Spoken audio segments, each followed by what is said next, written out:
Essa pirâmide mudou minha vida. Eu era médico, eu era cefaliatra. Cefaliatra é um especialista em dor de cabeça, que na prática é uma mistura de neurologista com psiquiatra. E nessa época eu já tinha me tornado palestrante. E me julgava um bom palestrante. Até que quem me apresentou essa pirâmide me disse: veja que quando você assiste uma palestra, você guarda 5% do que foi dito. Quando você dá uma palestra, você guarda 80% do que você fala. E a provocação que ele me fez foi: você gostaria de continuar sendo um showman, um palestrante, ou você quer ser de fato um educador? E eu acredito que sim, a educação é transformadora. Mas antes de chegar nesse dia, nessa pirâmide, nessa transformação, como é que tudo isso aconteceu?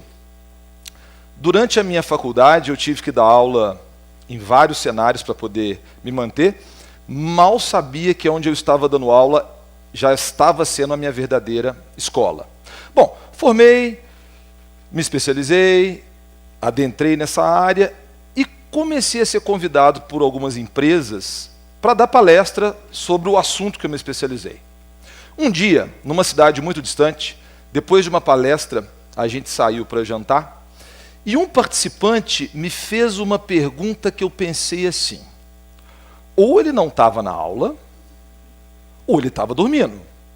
Porque eu falei isso há 30 minutos atrás, e não é possível que ele não entendeu. Eu comecei a perceber que nas palestras, 2, 3 pessoas interagiam e entendiam, as demais ouviam, mas não aprendiam. Bom, não era eu o único que estava percebendo isso. As empresas começaram a utilizar discussões em pequenos grupos, utilizando esse paradigma da curva de adoção para misturar pessoas que adotam uma inovação muito precocemente com a grande maioria. Isso é chamado, ou era chamado nas empresas, de peer-to-peer, permitir que as pessoas interagissem. Internamente, as pessoas chamavam esses encontros de beer-to-beer, porque a única coisa que eles não faziam era conversar do assunto tratado. Nessa época, eu dava aula numa faculdade que abandonou as aulas tradicionais e usava um método de ensino chamado PBL, Problem Based Learning. Na prática, uma discussão de problemas para promover o aprendizado. E aí eu pensei, e se eu trouxesse os princípios do Problem Based Learning, misturasse esses perfis e permitisse que um aprendesse com o outro? Ao criar essas conexões, surgiu um método chamado Synapse Based Learning, ou SBL. Deixa eu mostrar para vocês como isso aconteceu.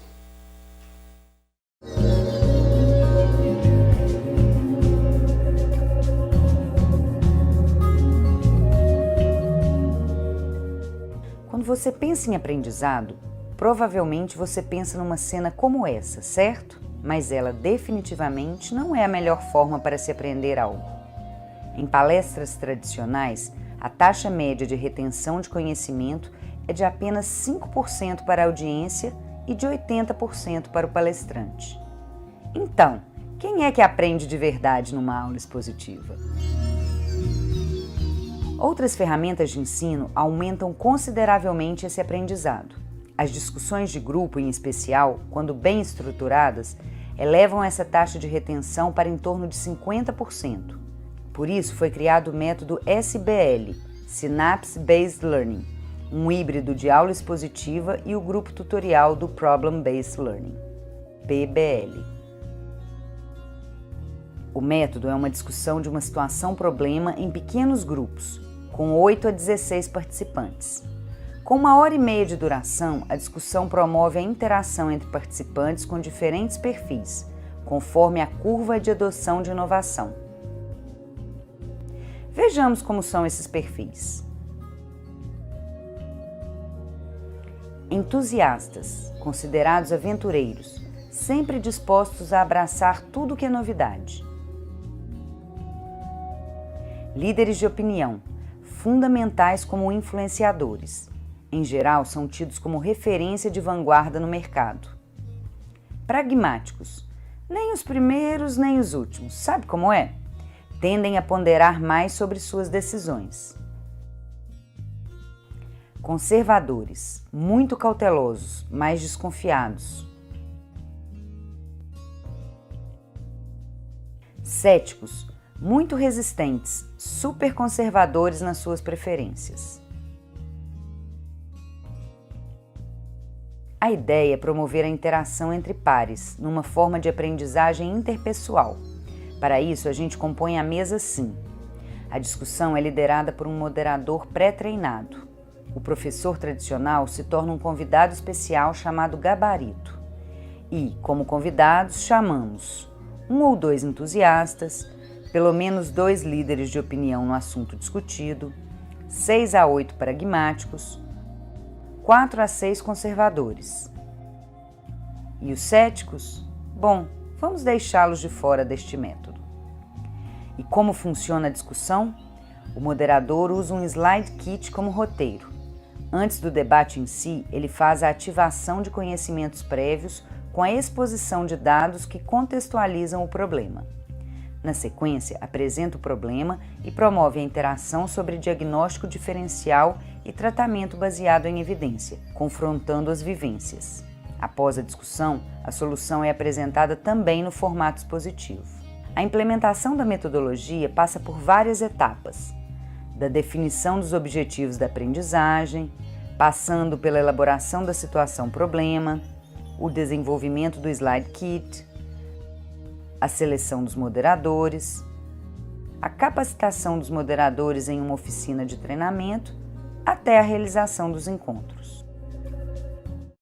Vejam que na prática é uma discussão com bastante diversidade, a mesa é composta por aqueles perfis, o professor tradicional vira um gabarito e o moderador, que foi pré-treinado em algumas técnicas, lidera a discussão. Para chegar nesse modelo, eu tive que mergulhar para entender como o ser humano pensa frente a problemas, a situações complexas. E se a gente for entender como o ser humano decide no xadrez, dá para exportar isso para como o cirurgião pensa, como a bailarina pensa, como um atleta de alta performance. Na verdade, em situações complexas, os experts, os especialistas, não veem esse tabuleiro como um jogador qualquer. Eles veem esse tabuleiro de uma maneira diferente. E vejam que interessante. A partir da quinta, sexta jogada do xadrez, você tem bilhões de possibilidades em cada jogada. E o computador, claro, tem uma capacidade de avaliar muito mais jogadas. Só que até a criação desse computador, o Deep Blue, o computador não era capaz de ganhar do ser humano. Por quê? Porque o expert, o especialista, tem um script que ele decide automaticamente, ele decide pela intuição. Ele vê várias situações e elimina inúmeras. Depois que o Deep Blue foi criado, o computador passou a imitar o jeito dos mestres enxadristas jogarem. Nunca mais a gente ganhou do computador. E a evolução da inteligência artificial mostra que os especialistas pensam diferente. Será que é possível pegar esse jeito de pensar do especialista e compartilhar para várias pessoas? É importante entender que sim, o nosso cérebro usa 2 sistemas de decisão. Um automático emocional que calcula quanto é 1 mais 1 e te permite dirigir numa estrada que você já conhece. Mas quando você está numa estrada sinuosa que você não conhece, ou quando você precisa fazer essa conta, você usa o sistema 2. A ideia é, se eu promover a reflexão, ativar o sistema 2, eu posso construir novos scripts, como dos experts, para várias pessoas. Mas como fazer isso? Como acelerar esse processo? Entendendo um conceito muito importante, que é a influência social, que é como as pessoas influenciam umas às outras. Existe um cenário onde uma maioria convence uma minoria. Quando um convencimento acontece, a gente chama isso de conformidade. E o oposto também acontece, quando uma minoria convence uma maioria. Vamos ver primeiro o exemplo de maioria com minoria. The Asch experiment is one of psychology's oldest and most popular pieces of research. A volunteer is told that he's taking part in a visual perception test. What he doesn't know is that the other participants are actors, and he's the only person taking part in the real test, which is actually about group conformity. Please begin. The experiment you will be taking part in today involves the perception of line length. Your task will be simply to look at the line here on the left and indicate which of the 3 lines on the right is equal to it in length. So, for example, if you... The actors have been told to match the wrong lines. The volunteer will be monitored to see if he gives the correct answer or if he goes along with the opinion of the group and gives the wrong answer. In the first test, the correct answer is 2. 1. 1. 1.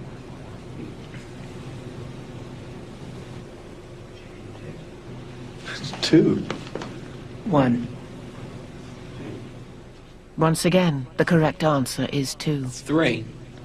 3. 3.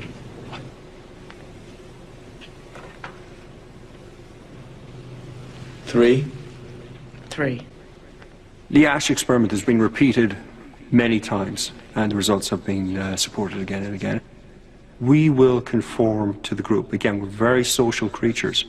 We're very much aware of what the people around us think. We want to be liked. We don't want to be seen to rock the boat, so we will go along with the group. Even if we don't believe what people are saying, we'll still go along. 1. 1. 1. 1. Group dynamics is one of the most powerful forces in human psychology. 1. Esse foi um exemplo de maioria para minoria. E o contrário, será que uma minoria é capaz de convencer uma maioria?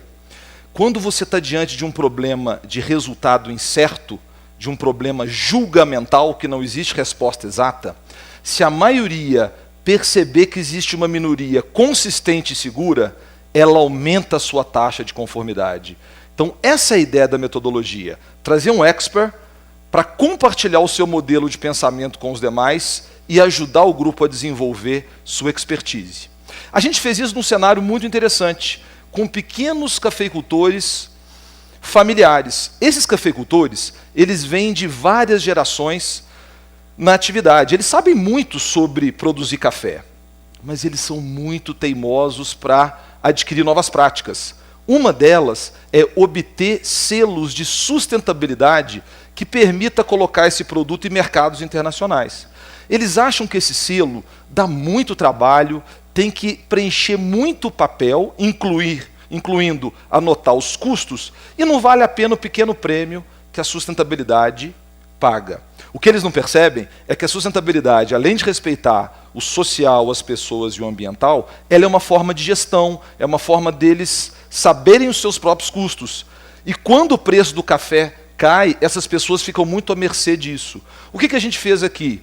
Nós temos uma mulher como influenciadora para a questão social, para a questão de cuidado, para a questão de detalhe.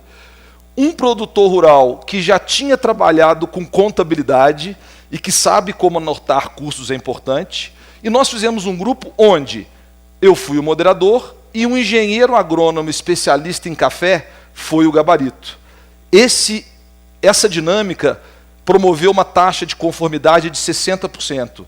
60% dos participantes perceberam que, se eu obtiver sustentabilidade, eu posso manter a próxima geração fixa na atividade. E é isso que a gente faz, é isso que o método promove. Para isso acontecer, tem um detalhe: diversidade é muito interessante, só que ela depende de alguém que facilite a comunicação, porque senão as pessoas não interagem com máxima performance.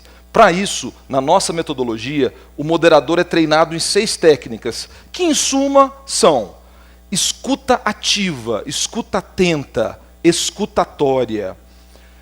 Além disso, perguntas abertas que promovem reflexão, parafrasear o que está sendo dito para a discussão ter uma conexão, cadenciar a discussão como um maestro para que todos possam participar, sistematizar o que foi dito para não ficar confuso e, finalmente, legitimar quem sabe muito do assunto. Essas pessoas, quando são legitimadas, elas relaxam na discussão. E uma coisa muito interessante. Lembra do exemplo que eu contei da pessoa que foi na palestra e no jantar não sabia do que se tratava, eu percebi que essas pessoas não tinham voz. Essas pessoas não eram ouvidas. Só os professores, os muito experts, é que podiam falar. Na nossa metodologia, todos têm que participar. O moderador é treinado a empoderar o indivíduo, a dar para ele voz. Isso aumenta a taxa de conformidade. Por fim, a gente percebe que o desfecho final dessa história é deep learning, é aprendizagem profunda. Quando uma criança estuda para passar na prova, isso é aprendizagem superficial. Quando uma criança estuda porque está curiosa, ela não esquece mais. Curiosidade é fundamental. Tecnicamente, a gente chama isso de motivação intrínseca. Segundo, essa sensação que eu faço parte abre para eu participar. Terceiro, eu tenho que ativar conhecimentos prévios. Para ensinar algo novo, o cérebro faz uma rede semântica, uma rede de sinapses que conecta o novo com o que eu já sabia. E, finalmente, que é o mais interessante, você pode promover deep learning trazendo mais informações. Só que, na prática, o jeito mais fácil é, as informações já estão aí. Se você criar as conexões, principalmente de áreas que parecem distintas e as pessoas veem de forma fragmentada, você promove deep learning. A inteligência artificial está se movendo para isso. Esse cérebro, o nosso órgão é capaz de fazer isso. Hoje eu olho para trás e pergunto, valeu a pena largar a medicina? Às vezes eu recebo ligações de pessoas que eu tratava e me dizem assim, doutor Ari, o senhor não está atendendo mais? Não brinca, o senhor é um médico tão legal, foi tão bom para mim. Claro que isso dói, eu penso na minha trajetória, eu venho de família simples, foi muito difícil me formar. Mas hoje, nós já treinamos nessa metodologia mais de 2.500 profissionais, entre médicos, farmacêuticos, engenheiros agrônomos, dentistas, e essas pessoas já replicaram a metodologia para milhares de outros profissionais. Hoje eu vivo de fazer train the trainers, e isso eu percebo que atinge milhares de pessoas. Então, eu sinto que aquela pirâmide fez conexão. Realmente eu me transformei em educador, e ao me transformar em educador, eu encontrei uma forma de transformar o mundo. Obrigado.